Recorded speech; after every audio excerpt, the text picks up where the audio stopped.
Hello everyone, welcome back to my channel.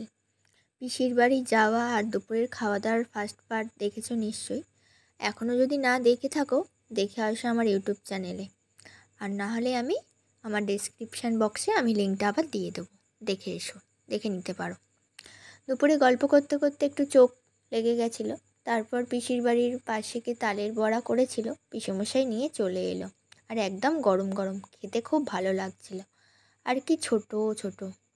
তারপর পিসি সন্ধে দিল। তারপর বেরিয়ে পড়লাম পিসেমশাইয়ের সাথে আইসক্রিম খেতে। আর ভাবলাম একটু ঘুরে আসি, একটা ছোট থামস আপও নিয়ে আবার চলে এলাম। এসে আইসক্রিমটা খেয়েও নিলাম। বাবা একটু খবর দেখছিল, তো ওইসব দেখতে দেখতে একটু গল্পও করলাম, আবার একটু খেয়েও নিলাম। বাবাও একটু চিড়ে ভাজা চা খেলো, মা আর কিছু খায়নি। বেশ সারাদিন থাকার পরে একটু বাইরে গেলাম, ভালোই লাগলো।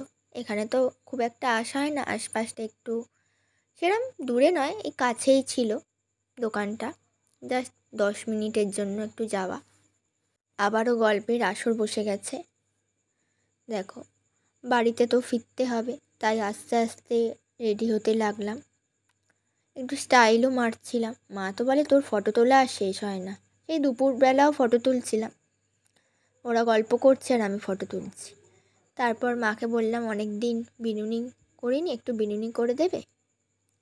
তো মাও একটু বললো আয় চুলটা বেঁধে দিই। তো এই যে বিনুনি করেও একটা ফটো তুলে নিলাম। তো রেডি টেডি হয়ে আবার রাতের খাওয়া দাওয়া করে নিলাম। রাতে খেয়েছি রুটি, ডিম কষা আর রসমালাই। কী দারুণ খেতে ছিল রসমালাইগুলো, কি ছোট ছোট, খুব ভালো লাগছিল। খুব সুন্দর খেয়েছি পিসির বাড়িতে। তো এবার তো বাড়ি ফিরতেই হবে। একটু মনটা খারাপও হয়ে গেল, সারাক্ষণ ছিলাম, সারা দিনটা খুব ভালোই কাটলো সেদিন।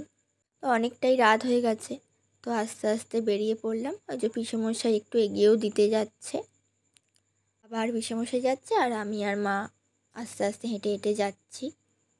ট্রেন ধরবো বলে হেঁটে হেঁটে যাচ্ছি। তো একটুখানি বাবা বললো হেঁটেই চলে যেতে পারবো।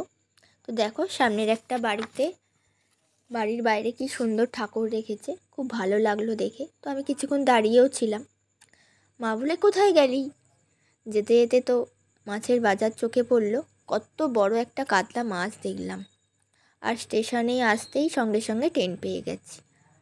আর এই বাদাম ভাজা একটা কাকু উঠেছিল, মা বললো কিছু নিবি? তো দেখলাম টিপটপ লজেন্স রয়েছে, তো আমার আর আমার বোনের জন্য একটা নিয়ে নিলাম। তো নেমে পড়েছি ট্রেন থেকে। আর বাবার বাইকটা সোনারপুরে রাখাই ছিল। বাইকে উঠে চললাম বাড়ির পথে। আর দেখো, তোমাদেরকে তো আগের ভিডিওতে বলেছিলাম এখানে মেঘলা করে এসছে, কিন্তু কোনো বৃষ্টিই হয়নি, এক ফোঁটা বৃষ্টি হয়নি। আর এখানে দেখি দুয়ারে দিঘা হয়ে গেছে। যত বাড়ির দিকে যাচ্ছি তত জল আরও বেড়ে যাচ্ছে। যাওয়ার সময় কিন্তু সকালে বেরিয়েছিলাম, একদম রোদ্দুর ছিল আর খুব গরমও লাগছিল।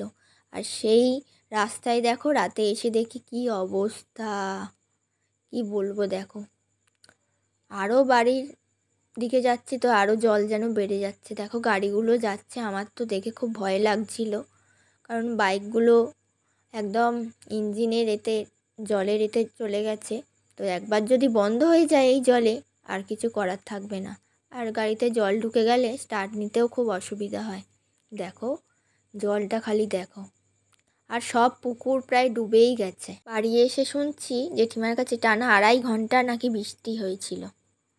বাড়ি এসে ব্লগটা আর কন্টিনিউ করতে পারিনি, একটু কাজ করছিলাম। দাদার সাথে গল্প করতে করতে ফোনে ওয়েদার রিপোর্ট দেখছিল। বললো আবার কিছুক্ষণ পরে আবার নাকি বৃষ্টি হবে। তো বলতে না বলতেই শুরু মুষলধারে বৃষ্টি। তখন বাজে 11:45। আজকের মতো টাটা, খুব ভালো থেকো, সুস্থ থেকো, আবার দেখা হবে নতুন কোনো ভিডিওতে।